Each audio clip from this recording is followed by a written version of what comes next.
देखिए बाबा आए हैं मोती जेंट्स पार्लर में 950 किलोमीटर चल के। कितना दूर चल के आइल बानी?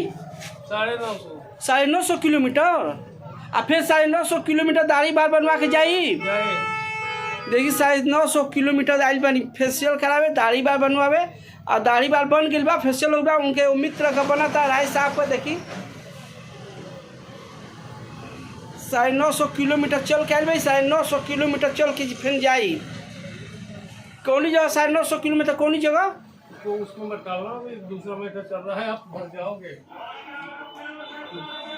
देखिए उसमें मत डालना, मैंने किसी गोलीबार दिया है, बच जाओगे आप।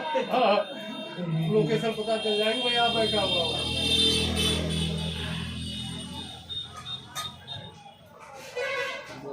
देखो भैया का बाल काटा था।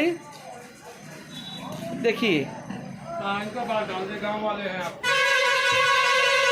जल्दी कर, अब ये लेट होता है।